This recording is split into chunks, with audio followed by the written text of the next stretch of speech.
Live. Cool. Okay. So good afternoon, everyone. Thank you so much to everyone joining us on Facebook, for taking the time out to be here with us today. And I'd like to say a very special thank you to our panelists for being here. I'm so incredibly excited to be doing this with all of you. Today we are going to be looking at the topic of menstrual health in the era of a pandemic, and just honing in and looking at how the effects of COVID-19 has actually negatively exacerbated the lived realities of so many young girls across our country. So before we get into that, I just want to take a moment to introduce our panel. So firstly, we have Candace Chira. Candace is also known as the Minister of Menstruation. Candace is a thought leader with avid interest in gender and youth issues in South Africa.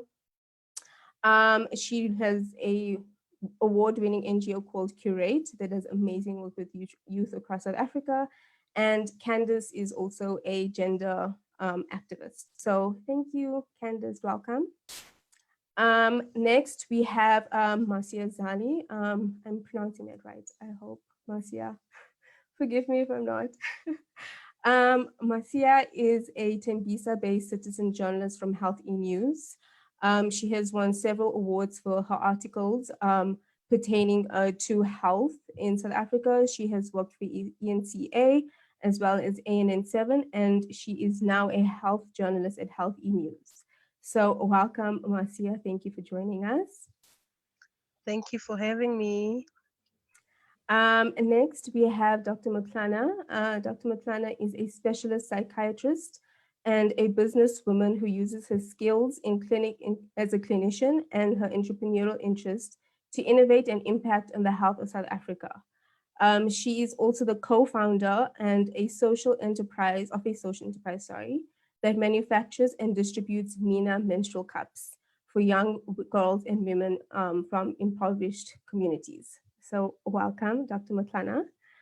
And lastly, we have Naila Ibrahim. Naila is a third-year physiotherapy student from the University of Witwatersrand. She's passionate about people, and she loves the fact that her studies helps her to connect with people. She is also the vice secretary of the Kathrada Foundation, lenasia Youth Club. So welcome, Naila. So looking at the topic of menstrual health and access to sanitary pad, it sits at the heart of the Kathrada Foundation lenasia Youth Club. Just to give a bit of context as to why we're actually hosting this panel. So in 2019, the Youth Club conducted a social experiment that sought to put your everyday South African man and woman into the shoes of a young girl who is experiencing menstruation but does not have access to sanitary products. And through conducting the social experiment, what we found was that we actually brought to light the gross inequalities that young girls across South Africa and women are forced to endure on a monthly basis. That being said, for me, there is a very, very necessary conversation that needs to be had around menstruation and undermining the patriarchal stigma that has been placed on menstruation within our country and society at whole. When we look at menstruation across cultures, it's considered as unladylike, it's taboo, it's inappropriate to speak about it, it's disgusting. And what I really want us to do is just look at how those labels, how our system, how it's structured has actually impacted young girls. So Candace, I'd like to start off with you and just bring you in here. So in your opinion, what would you say are the main challenges facing menstrual freedom in our country? And how do you think that COVID-19 has actually exacerbated those challenges? Thank you for having me on this platform. I think it's really an amazing time to really reflect on a subject that isn't spoken enough amongst ourselves, amongst the communities we live in, and just how it has an impact on us on a day-to-day basis. So I think what is important about understanding menstrual health management is that when you don't manage menstruation properly, it can cause a significant amount of human rights violations to occur. So before the lockdown, if a young menstruator didn't necessarily have the capacity, as in the resources, the sanitary pad, the sanitary resources, the infrastructure in terms of sanitation, the education, this would affect the human right of education. Then if a menstruator didn't necessarily have the access to health in terms of access to information, access to seeing someone if heavy bleeding occurs or if there's severe cramping, that is a human right violation of access to health. So there was an issue of access to a lot of things that are considered human right dignities to all of us. But unfortunately, what has happened with COVID is that now that has isolated a lot of us to remain at home, and now a lot of menstruators have had to cope in isolation. And what I mean by cope in isolation is that, you know, menstruation is not seen as a visible event. Like you rightfully mentioned, Abila, menstruation is a thing that needs to be hidden. There's a major culture of silence that allows for menstruators to, you know, when they first have their first period, they can't tell anyone. They feel like they're dying for the first time. They feel like they have a disease. And it's because there's not this platform to be able to open up and speak about what exactly happens. And so you always have menstruators ask questions like, is clots normal? What is considered heavy bleeding?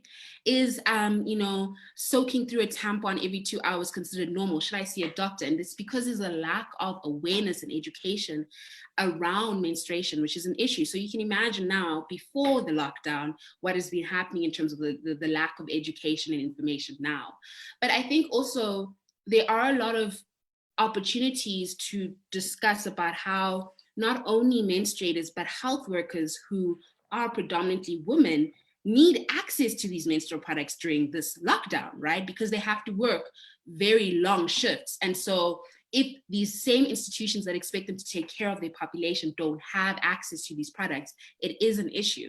So yeah, just from the top of my head, in terms of just listing the specific issues, I just think that essential hygiene products are a priority for health, dignity, and welfare for everyone who menstruates. Yeah. I completely agree. And, you know, I think the one thing that has been really downplayed, especially in this lockdown, is the mental effects of going through menstruation, but not actually understanding what's happening to your body. There's so many young girls now who are in lockdown and experiencing menstruation for the first time, but they don't have anyone to turn to for that. So I think there's a lot that needs to be said for the mental aspect and the psychological element to having to experience menstruation as a young woman. And Dr. McClellan, I'd really like to pull you in here because you do have experience in mental health, and you are a psychiatrist. And from how do you view these labels that society has placed on menstruation, that we enforce on young girls, from young boys in school telling a girl, ew, you have your period, ew, that's disgusting. Those small comments, what are the psychological effects of that on young girls growing up? So we've discussed the taboos around talking about menstruation. And the taboo around menstruation is really at the heart of it, saying to women and young girls that your body is disgusting, that you are dirty, that you are vile. And this causes body shaming for young girls because a part of their being is rejected. And it can be extremely traumatic. Added to that, a lack of information. Now there's blood flowing out of you. You don't know if you're dying, whether this is normal, where it should stop and start. So yes, it provokes a lot of anxiety. And even in women who are older and have been having their menses for several years, going to work and being embarrassed by the fact that they may have to go to the bathroom and change their pads, or they might have leakage, is anxiety provoking. So there's both that part of, rejecting a part of self and not embracing our sexuality, being ashamed of who we are. It's extremely disempowering for women. And therefore, they don't actually understand what's going on in their bodies. They don't know what their vagina is. They don't understand their uterus. And this also has an impact not only on the psychological well-being of a woman, but also on her physical well-being, because not knowing how your body should operate when it's normal deprives you of the ability to seek for help when there is an abnormality, because you lack the information to know what to expect, what is within normal limits, and when you need medical care. So it really is problematic, and these kinds of conversations are critical. We need everybody to talk about menstruation, to be able to refer without shame to the vagina, to be able to own up to all coming from a uterus, which is life-giving. These are not things to be ashamed of. We need to empower ourselves and use those words and embrace them, so we take away the shame from menstruation. I agree, 100%. I think, working as a youth activist, and especially with the Kathrada Foundation, and we've been running this campaign since last year, just really looking at the statistics that we have in South Africa. Menstruation is something that is not talked about. And I feel as if the shaming and the disempowering of women's bodies, it's a very systemic thing if you really look at it. It's a very systemic way of ensuring that we stay within these patriarchal limits and boundaries, and we don't actually liberate ourselves. And I feel that's a conversation that needs to be had. How do we then liberate ourselves through the conversations on menstruation? Because it's not out of the norm. It's not something disgusting. If anything, it's the most normal and natural and beautiful thing to go through. But I think society has gotten to this point of when it's become the norm to shame a woman. It's the jokes you hear. Oh, I saw a joke the other day. What do you call a woman who is menstruating? You call her next month. That was the joke. And I'm like, you see, it's little things like that. We don't understand how dangerous that is to women by making those jokes.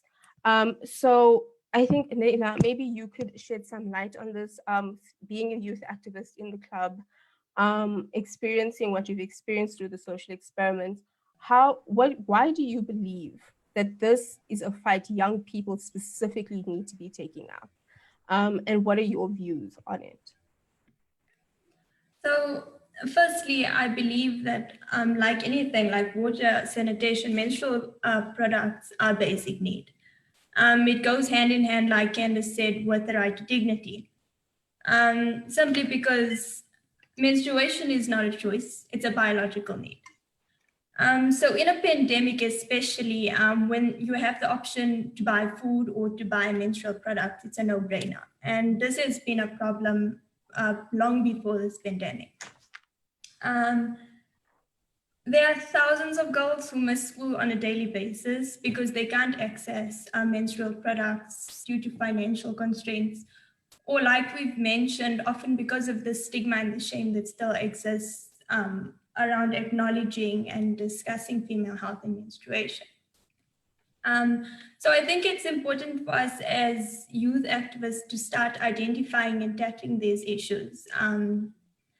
And then also in an era where people are becoming a lot more environmentally conscious, we as youth activists have the opportunity to advocate for products like menstrual cups, which are so economical, sanitary, environmentally friendly, and then lastly, it's such a sustainable option.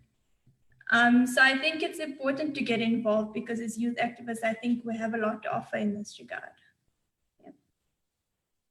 Yeah. I agree 100%. I think if anything, that COVID-19 has shown us, and this lockdown, is the need for unity in struggles. We're seeing that there is a strong pull for social cohesion. I am, however, doubtful if we are seeing that same unity when it comes to tackling menstrual health and menstrual hygiene in our country.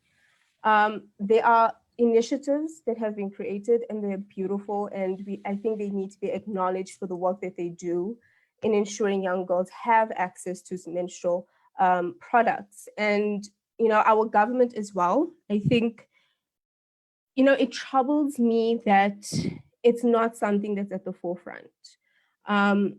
We speak about liberation, we speak about freedom. We are now 26 years into a democracy. And for me, I'm struggling to have those conversations or struggling to celebrate being in a democratic country or being liberated when our young girls and the girl child is often left at the back.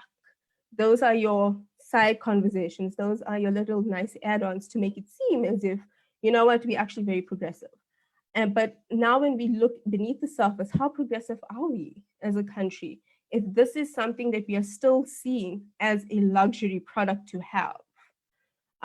So on the 11th of May this month, the Minister in Presidency for Women, Youth and Persons with Disabilities, together with various other organizations such as the Water Aid Southern Africa, United Nations in South Africa, Footprints Foundation, and Langalihle Youth Foundation, handed over menstrual and hygiene products, which included 30,000 sanitary pads to our Social Development Minister, Lindiwe Zulu.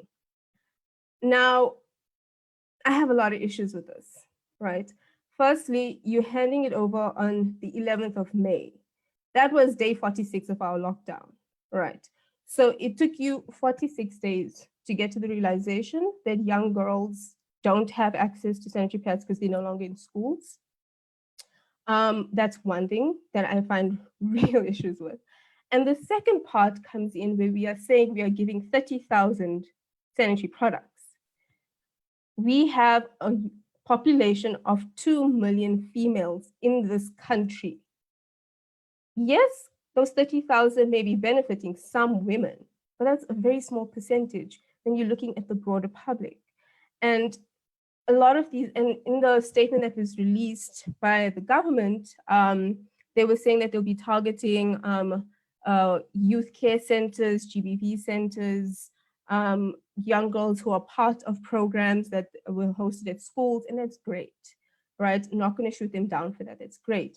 But there are women in our rural areas who don't form part of that. They're not part of programs. They have no access to these things. How are we ensuring that they get these products?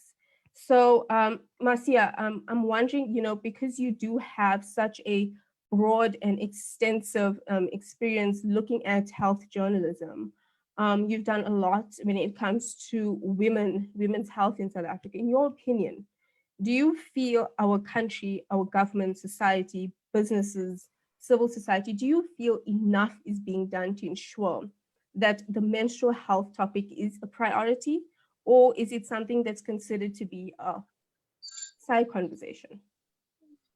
Well, when you look at it from a government's perspective, menstrual health has not been a priority. And I'm saying this because even in the coverage of issues around menstrual health, you find NGOs and community-based organizations being the ones in the forefront. I do, however, have to add that, like recently, I think in March or April, we're doing a story around Tembisa, and people were receiving their groceries and what do they call them? The packages that they get from SASA. And in those packages, menstrual products were included. Like each household basically got one pack of those products. Like it was mainly pads. So even that, you have families where you have 4 or 5 people, and most homes are led and are predominantly held by women. If it's me as a mother and I have my daughter, who between the two of us is going to be able to use that one pack of sanitary pads? So like it's those examples that you see that like, yes, government, they have said they want to do more, and we've seen programs being ran where tenders were issued, and even those are still problematic because you find that it's either the products are not in the best quality, or there's corruption involved and they end up being stopped. So from a government perspective, I like, from the coverage that we've done, there's it has not been a priority. And I know with the community-based organizations and NGOs, is most of them trying to make sure that like women and girls get access to that. But even that is still limited to certain groups. Like if you are not in the know of those organizations existing in your community, you will definitely not get those products. So even though there are people doing work around it, it's not reaching as many people as it should, and it's only limited to a few maybe active young people in those communities. And so you ask yourself, what about that young girl who doesn't even know that there are such programs in her community? Like, how is she coping, and like what is she doing to get access to those products? So yeah, a lot is being done, but a lot is still not being done at the same time. Yeah. Mm, I agree 100%. I think around menstrual health, a huge part of it and a huge element that has been lacking is the education element. If I look at example, when I was in high school and I'm learning about it, it was basically nothing. If anything, it was like a really tiny section, and I was very confused. And I'm like, okay, that happens to me. I know it happens to me because I experience it every month, but I'm not fully understanding what it actually means. And I think that's a huge part of it that's been missing from this conversation is the education element, right? It's a huge part of it. And I don't think necessarily just for young girls, but for young boys as well. Um, they have been completely excluded from this conversation. However, we find that young men, particularly, seem to be the ones who perpetrate these taboos and these labels against women. You see it in relationships. Young men making the most derogatory comments about their girlfriends when they on their menstruation. Oh yeah, no, she don't. It's that time of the month for her. That's why she's acting. It's so. How do we then tackle that element of the methodology and the theory behind going through menstruation? And Candace, I know you've done phenomenal work, absolutely phenomenal work when it comes to this. Honestly, I think it's something that has been needed for so long. And I would just from your experiences, like how do we navigate that education element of it to ensure that we are removing the stigma and at the same time liberating young girls and educating young men on how they actually treat young girls and women going through menstruation? Yeah, I think what's interesting is that, I mean, with my time participating with young menstruators, and I'd also just like to mention that when I mention menstruators, I'm not just referring to women and girls. I'm also referring to, people who do not necessarily identify as women but still menstruate, or intersex trans people who do menstruate, because it's also very important with the language that we use to be inclusive of the menstruation. So I think what's interesting about the discussion with taboos and the people I've participated with is that the harmful menstrual traditions that have existed, making it seem like menstruation is a contaminating agent. So if I come in contact with someone, that person that I've touched is dirty, and they need to take a day or an evening to clean themselves so that they will be clean in the next day. Or you have practices where women are, or menstruators rather, are sort of forced to go into menstrual huts and are expected to isolate themselves in these menstrual huts. And you can only imagine, if you do the research, how many the conditions of these menstrual huts. There's no access to clean sanitation. It's very cold. I think if it was not 2 years ago, a menstruator in Nepal actually passed away because she was trying to keep herself warm using a fire, and she actually died because of smoke inhalation. So there are harmful menstrual traditions that are still existing before the lockdown and still continuing during this lockdown, because that idea of menstruation being a contaminating agent will still happen.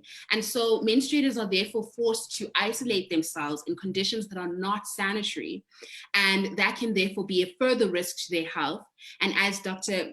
Zali mentioned, it is also a further impact on your anxiety, because I think what people don't necessarily understand is the emotional and mental strain menstruators have to go through every month to hide something that is so natural and biological and so fundamental to human life.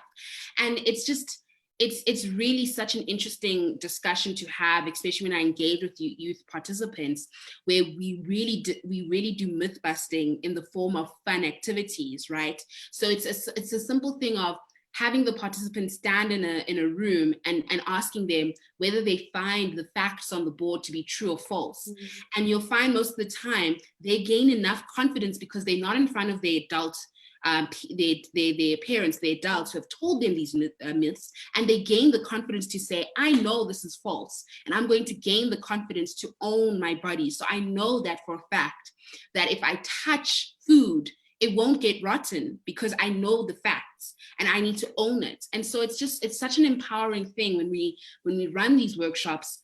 We find that the participants are so shy, but at the end of the workshops, they leave the room and they are screaming vagina. And for me, that is so important because you're owning the one part of your body that is so powerful in life. And for me, it's just like, if they can say vagina, that's the most successful thing of the workshop. Irrespective of what they've learned, if they say the word vagina, we've achieved everything that we needed to. Yeah. I think that's beautiful. Wow. I truly think that's absolutely beautiful. I know for me personally, it took me the longest time to be able to say vagina in public spaces. Yeah. Just because of how we were raised, like, you don't say that word. That's not a good word. It's a bad word. No. Yeah. And I think that traditional element in the cultures that come into play when it comes to menstruation, I think that's a very interesting one, because for me, living in an urban area and live in a city, I don't necessarily experience those same cultural and traditional elements as maybe someone from a rural area may face. How do we then also take this conversation we're having, how do we take it to rural areas? How do we educate the older generations, because they are the ones who are passing this knowledge down to our kids? How do we then bring them into this conversation? I think I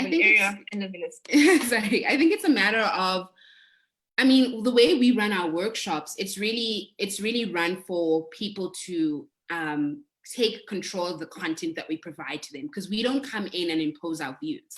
We all have different experiences of menstruation, right? But what we do provide is the fact from fiction.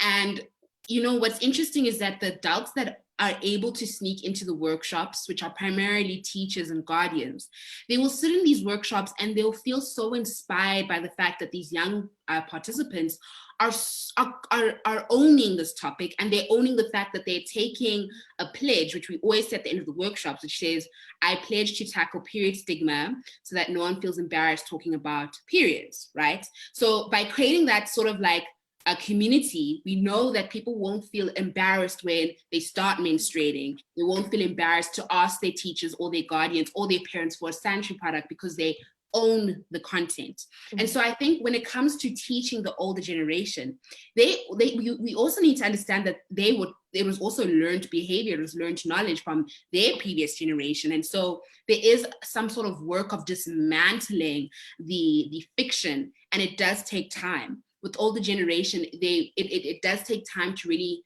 have that conversation and really show to them the fact. But I always just sort of implore the fact that when you talk about menstruation, you can talk about it in such a fun, such a loving and in dynamic space that it doesn't necessarily have to have people panic and think that you need to talk about sex. And I think that's usually the concern about parents. You talk about menstruation, you think your kids are going to start having sex. But my disclaimer is that if you have the discussion about menstruation and any other sexual health conversation, you are equipping your young children to make responsible choices in the future. Because usually what happens is they tend to make incorrect decisions because they haven't had those conversations. They haven't been informed about it. So why not have those conversations now? And why not do it from a point of fact and from an environment of love as well? Because I feel it shouldn't be from an environment of strict, harsh, keep it to yourself, don't tell anyone, but rather be open. Why don't you also implement the fact of having period parties? I feel that from next year, if I know someone who's just started menstruating, I'm going to get them a period cake and we're just going to have a period party and we're going to have a supportive environment where they can ask as many questions about this new phase in their life. I think it's a new tradition that I think we should instill as the young people that we are. So, yeah. 100% a period party. A period party. Yes. I love it. I love it. And everyone will pitch up in all red. Love it. Love it. So yeah, no, I 100% agree with what you're saying. I think we are now at a point where we need to start looking at how do we sustainably actually provide solutions for this problem. We can't just be having programs, initiatives that happen once and off. You have it for a few months and you're done. That time has come and gone. It's not effective. Periods is not something that it happens now. It's not going to happen maybe next month. It's a continuous thing that young girls go through. So the solutions that we look at really need to be very sustainable. And when I think of sustainable solutions for periods and menstruation, the only thing and the most prominent thing that comes to mind is menstrual cups. I think that is something that society has yet to fully understand and come to terms with.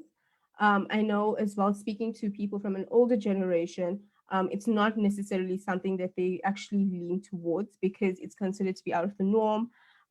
So Dr. Makhanda, could you maybe just like shed some light on how do we actually educate people on menstrual cups and the health side to it, the eco-friendly side to it, the sustainability side to it, and how do we actually enforce it and ensure that in such a way that it's accessible to every young person or women, transgender, whatever you may be, experiencing menstruation? So I have a confession to make because in 2015, when the co-founders, so we're three co-founders of the MENA Foundation, Zakira, Mohammed, Roberto Ndoro, and myself. But Zakira was the first one to come upon the menstrual cup. And despite the fact that I'm in the medical profession, I'd never heard of it. And when I started researching about it, I found out that it's actually been around for almost 100 years. And so that's a fascinating part. And I think, with pads and tampons, there are big companies that are producing them. There are tenders to be won because you have to keep manufacturing them. Therefore, there's money to be made. But with the menstrual cup, which could last 5 to 10 years, perhaps there isn't a profit incentive for these companies to make the cup. And so I think the fear around the cup is just lack of understanding, first, information, and lack of exposure. As human beings, we tend to fear things we don't know. And our fears are completely unfounded. So our cup, when we decided to design our first cup, we had the young girl in mind who's probably really terrified of putting something into her body and also answering the questions around the stereotypes about virginity and the hymen and those kind of barriers. It's no different really from using a tampon, but probably not just more environmentally friendly, but also environmental, and now I'm talking about the general environment, the ecosystem, the fact that we're not throwing tons of waste into landfills, And the sanitary towels are made of this plastic polymer that takes hundreds of years to biodegrade, if at all. So I'm talking about two kinds of environments. There's the general environment and also your internal environment in your vagina, because the cup is actually much safer to use. Tampons tend to absorb fluids, which are important for your vaginal health. And the cup does not do this. It's easy to use, you fold it up, it's silicone, it's medical grade, and you empty it, it doesn't need a lot of water. So the alternatives are also reusable pads, but those require lots of water. You need to, I'm sure it's not all that pleasant to clean, whereas a cup is much easier. You boil it for a few minutes and it's ready for reuse. So we're very excited that since we started on our journey, more people are talking about effective hygiene solutions. So the more people that are engaged in these conversations, the better. I like the fact that we're talking about bringing the older generation into the conversation, because they too have suffered similar stereotypes. But importantly, we need to bring men into the conversation, because any solution that we trying to embark on as women has to bring men into the room.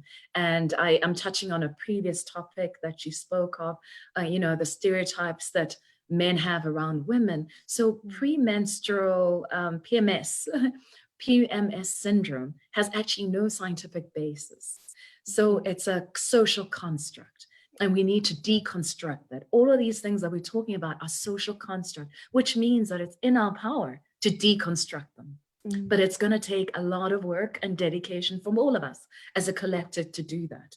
So premenstrual dysphoric disorder, for example, which is a mood disorder that's associated with menstrual periods, is real and can be treated. And I don't want to come across as saying that women don't struggle in that time. Some women suffer from severe dysmenorrhea, which in and of itself, without a mood disorder, can be quite disabling, because they struggle with pain, they're unable to move, they may skip school, not so much because of them not having a hygiene solution, but because of the pain.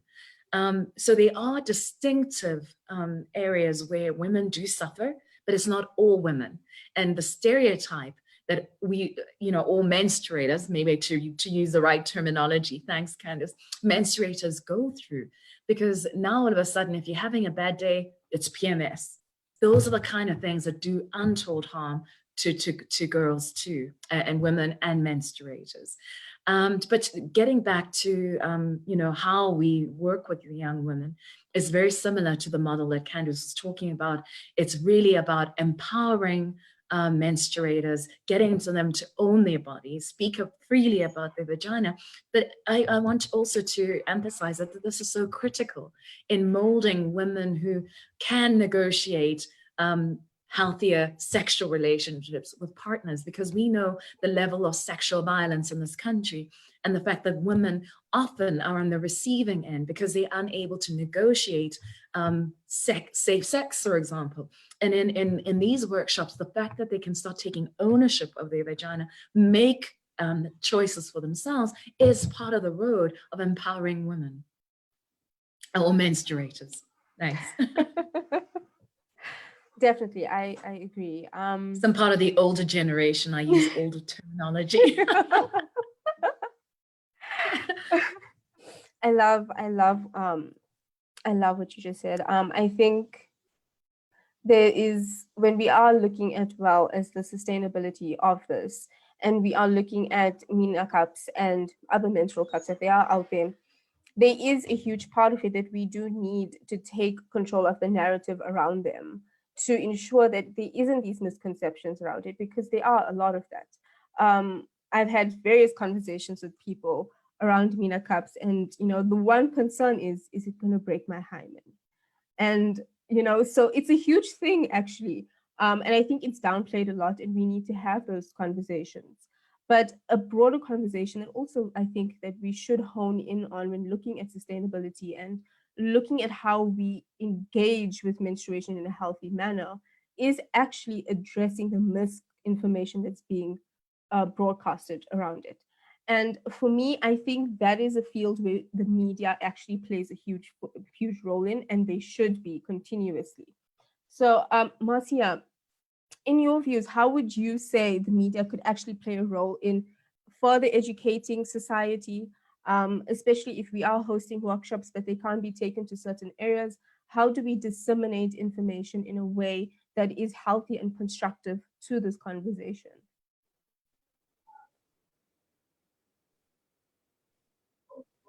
So when you look at like what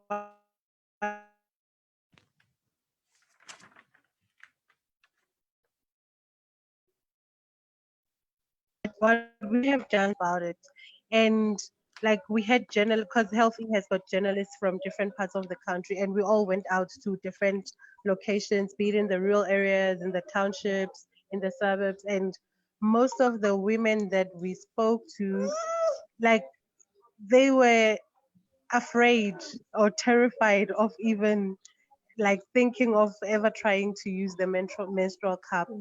And it boils down to education around the different products and even education about like our anatomy at the end of the day. Because if you don't understand how menstruation or like the process of it, how it goes, you won't even understand like whether using the menstrual cup or the tampon is safe for you. You hear women saying that like girls mostly that tampons are not for virgins, or that like when you use tampons they will get stuck in there. So it's basically around the education on the products and education on like basically the menstruation as a whole.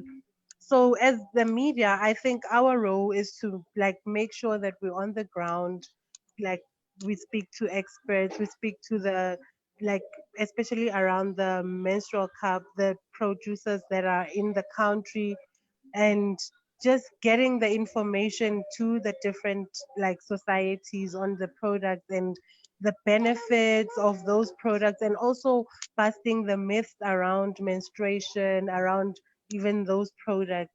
So I think for me as a journalist, um, being in touch with like organizations such as yours and other organizations that are in the space of promoting menstrual hygiene and basically promoting health at the end of the day.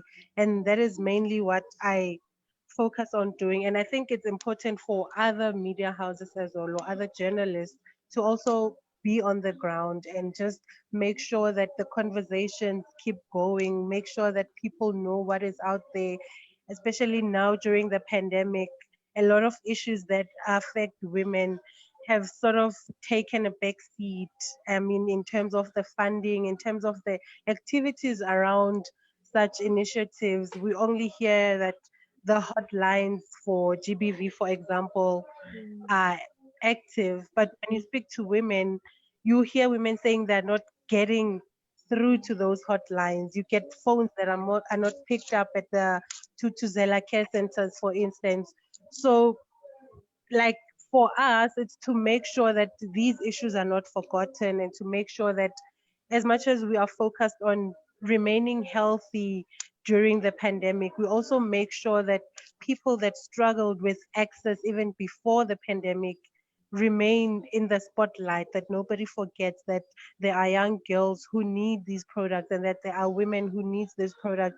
And as Candice has said, menstruators as a whole who need for us to see and also show that we know that they are here and we are doing something about whatever struggles that they are facing. 100%, 100%. I think this pandemic has done exactly that. It has actually highlighted how women's health, women's rights are actually put on the back burner of situations. I've heard countless of stories the past few weeks of women who have actually put their names down at certain organizations to receive products. They have not received it. um, Women who are going through gender-based violence situations, they turn to certain organizations for help, they turned away. So if anything, I think this is honestly a time that we need to be really uniting and really looking at what can you do as an individual. It may be something small, maybe something big, but what is your role and how do you actually play a part in the narrative that is currently happening in our country, because we all actually contribute to this in some shape or form. So, Naila, from your point as a youth activist, how do you think and what do you think young people should actually be doing regarding the situation? Do you think that there are initiatives that they could be doing? Like, what are your views on this? Nabila, you mentioned earlier that the AKF lenasia Club did a bit of a social experiment, if I may call it, last year. So we basically showed men and women a variety of different menstrual products. And then we also showed them some items that girls may use if they don't have access to these products. So cloths, newspapers. It's a reality that girls sometimes have to use these products. So we then asked these men and women to now imagine that they were back in high school. They were high school girls, they woke up on a Monday morning, they now have their period. These are your options. What would you choose? And obviously, there was not a single person who chose something other than a sanitary product. And then we took away your pads, your tampons, and your menstrual cups, and we said, this is now your option. Newspaper, socks, paper towels. What would you choose? And I think so many people were baffled and couldn't believe that this is now the choice. So we then went on to explain that this is a decision that millions of girls need to make every day because they don't have access to sanitary products. Yeah, so I think this is just a small example of how we can start making people aware of the fact that period poverty is something that affects so many women in South Africa. And just by engaging with the topic and educating ourselves and others about this issue is very important. So then we also followed up the experiment with a pad drive to assist girls in school. We're currently running another pad drive at the moment to try and assist during this pandemic. So I think it's just a matter of identifying issues and seeing how you can assist, whether it's donating to a campaign or just sharing info on social media about a campaign, even if it's sharing educational information or just engaging in a conversation like we are now. And then also regularly checking up on people who you think may need assistance during this time, helping them get in touch with foundations who may be able to assist. Yeah. I agree. I think, especially when it comes to issues of activism, people have a very specific view of what activism is. People imagine it to be something that is the impossible, something that, you need to go host a march, you need to, go and stand outside government and protest, and that can be activism 100%. But activism, just looking at that word act in activism, it's just an action. It really is just an action. It could be the simplest of things that you do that could make a huge effect. And that's something that I really think should be honed in on in society, how our small actions actually create a ripple effect of change. So yes, thank you for that, Naila. I really did. Dr. Matlana, would you like to add? You're done. Yes. Sure. I love what you're saying about activism because it all starts with us and the individual choices we make, and we have an opportunity when we interact with others to have an impact. And I think what COVID-19's also really uncovered, as you see the myths, the misinformation, how factless the world can be. And I loved what Canvas was saying about the workshops focused on fact. So if you're a virgin, it doesn't matter whether your hymen is intact or not. Some girls don't have a hymen. It's sometimes a very superficial layer. Otherwise you wouldn't be able to menstruate. We're depriving people of a solution that if we don't talk about it and stick to facts, that could actually change their lives. And the time of COVID-19, we should be home, going less often to the store. So a menstrual cup keeps you from having to go up and down, your cupboard for 5 years, for example. But I really want to emphasize factfulness. We really need a world where we act on facts. And even as we say things, do we have the numbers? Can we support it? What does it really mean? And I urge people to act on factfulness. I totally agree with Dr. Masadi. I also think that, when you really uncover the harmful menstrual traditions that impact us as menstruators, it is an instrument of patriarchy. And so by being in activism, you are fighting and working to dismantle the patriarchy, because it's another way of really hindering the behaviors and the things that we can do when we're on our period. And I think it's very important that during this time, in as much as we are isolated, we are at home, we really need to be mindful of the fact of how we speak to ourselves when we are menstruating.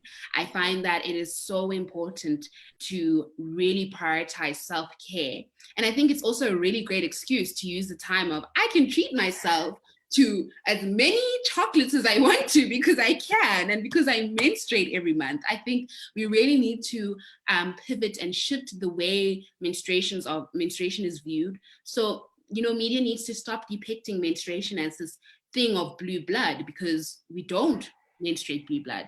I think also companies need to start depicting menstruators in the actual reality of what menstruation is like, and not the depiction of the happy-go-lucky girl who gets up, is ready to go, but where are the cramps, where's the crying, where are the chocolates? Actually bring the authentic and genuine nature of what menstruation is, because then you're being true to menstruators' experiences rather than being harmful to it. So I think it's really such an important discussion that we've had here, and I hope that it really does open up many conversations around, menstruation in the workplace, menstruation in queer spaces, menstruation in terms of climate change, and menstruation in terms of corporate spaces, in terms of what corporations, the duty and obligations corporations have to, when they are creating these products, not always being profit driven. And it's very important that it's always people driven and not for profit. So I think it's a really deep conversation that we've had here, and I'm really happy to have been part of this. Yeah. I agree. Just to add on, media has, for me, I think what needs to happen, it starts with the organizations that are manufacturing the product and the advertisers. Women should be the ones that are leading that conversation. I mean, not to be sexist, but we can't expect men to understand what menstruation really is or what women go through during that period. But if the advertising executive is a man, obviously the adverts are not going to be truthful and are not going to reflect the reality that most women go through. So I think that's where it starts, with women actually being at the forefront in leading conversations on issues that affect them. Yes, men can be there and they can learn, but they shouldn't be the ones that are leading the conversation. 100%, 100%. I agree. So as we just about to wrap up this conversation, as we know, May 28th was Global Menstrual Health Day. Yay. And the hashtag for the day was hashtag It's Time for Action, which honestly, I thought it was the most powerful thing in the world. I think it spoke to a lot of different nuances and variables that come into play when speaking about menstrual health. So to the panel, I'd like to pose this question to you as we close off. What would be your call to action to our everyday South Africans to motivate them to actually stand behind this fight for menstrual health, to ensure that we actually actively work to end period poverty? What would be your final message to South Africa? And I think maybe Naila, we can start off with you. Sure. So, I mean, like we've been discussing all this time, it's obvious that period poverty has become so much worse with the COVID crisis. But I think now is the time that we can really assist in moving towards period liberation. So our Lens Club is now, we're starting to look at how can we make these little campaigns more sustainable projects, and we're looking into menstrual cups, and we're really excited about this. So I think we just need to encourage different sectors of society to actively take up this cause, so that no girl or woman should have to endure period poverty or the shame that comes with it. Like I said, I think it starts with little actions like education, or advocating for someone or for a certain cause. And I think that's where it starts, and it can make a big difference in the long run. Like Nabila said, we think activism has to be this big thing, but it really starts with simple things like that. Okay, thank you, Naila. Candace? Sorry, when I react, it means I totally agree with what you're saying. What you're dropping is fire. Yeah, I think for me, I really strive to work and ensure that the next period generation lives in a generation where periods are not necessarily a hindrance from them to get to go to school, or a hindrance from them to go to work, or a hindrance from them to not be able to speak openly about their bodies.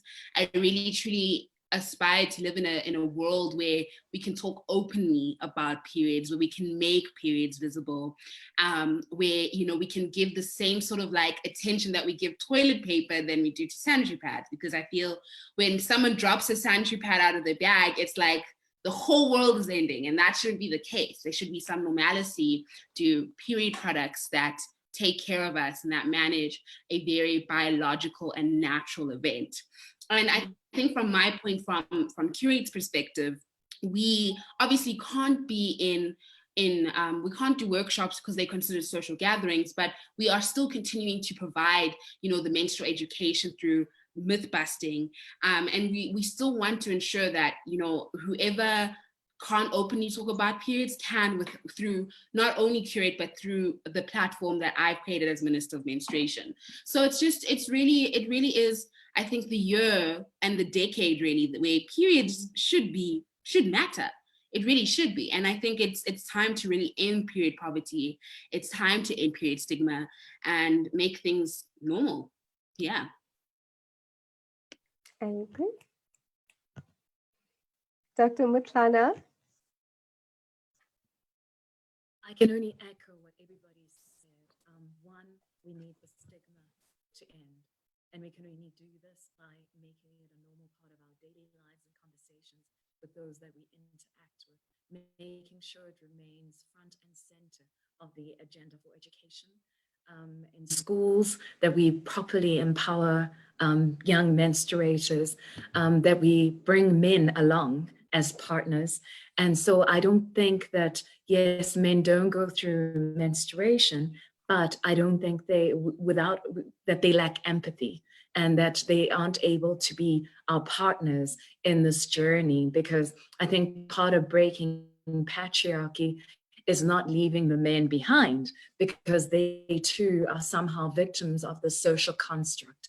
And it's incumbent upon us to work together to deconstruct it. So that would be my message. And also, shout out to MENA.org. We have a campaign where those that can afford the cup can buy and donate one. And I also want to emphasize that the Menstrual Cup is not just for poor girls, it's a choice, or poor menstruators. It's all of us who can have the privilege of knowing we're not impacting the environment and also enjoying something that's safe, easy to use, and really comfortable. Thank you. Power.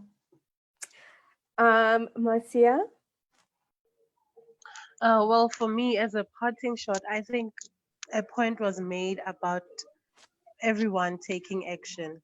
And like they said, it starts with just identifying that one person that is in your neighborhood who's in need of menstrual product, or who you know that they are probably not able to afford those products. So I think it starts there, Like, we should be our neighbors' keepers and make sure that all young girls and women and everyone who goes through menstruation is not left behind as we face COVID-19, and as we are not able to socialize or even attend workshops or any events that are around the education on menstruation.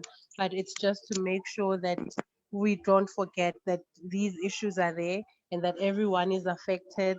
Whether you menstruate or you don't menstruate, you are somehow affected by it. And so I think that's what we should do going forward, making sure that the conversation keeps going and making sure that no one is left behind. I agree. I agree. Um, Thank you, ladies, so much for joining today, for taking the time to share your expertise, your opinions.